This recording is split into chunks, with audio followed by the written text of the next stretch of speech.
Hello and welcome back to Climate Chats. This episode is all about cold hard cash.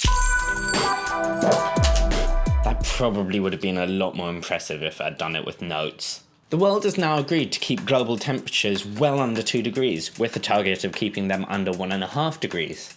These temperature limits actually also put a limit on the total amount of carbon we can burn, ever. But the problem is, if you add up all the fossil fuels that are left in the world, they take you well over this limit. And this is where you come in. You need to move your money, whether it's your bank account, your pension, your savings, whatever. Now there are two main reasons for this. There's the selfish reason and the selfless reason. Which do you want to hear first? I don't care. Okay, well, reason one, the selfless reason, is that it sends a strong message to organisations that investing in destroying the world isn't something we're really down with.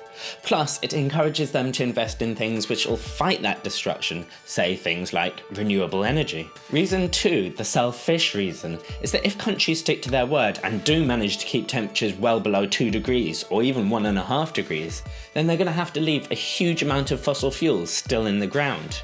That means if your money is invested in a bank which invests in fossil fuels, you're going to lose a huge amount of your money. Selfishly, you probably want to avoid that.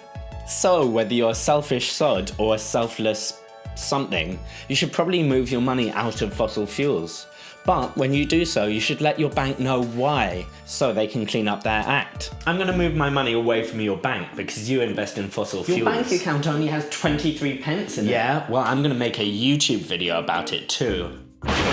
But don't worry if you don't have too much of your own dosh to move around, because there are also huge campaigns trying to encourage big organisations like universities to move their money away from fossil fuels too.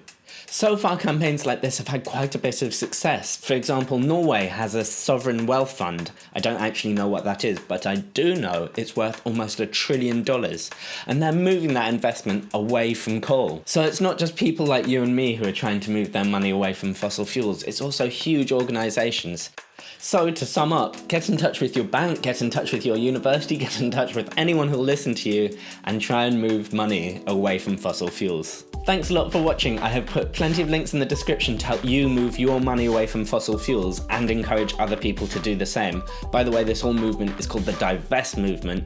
Make sure to like the video, leave a comment below to let me know if you've already moved your money or you're planning on doing it in the future, and subscribe so you don't miss future videos. And check out the last video, which is called Climate Scene Investigation, one of my favourites so far. See you next time. Bye. I wore the same t-shirt again.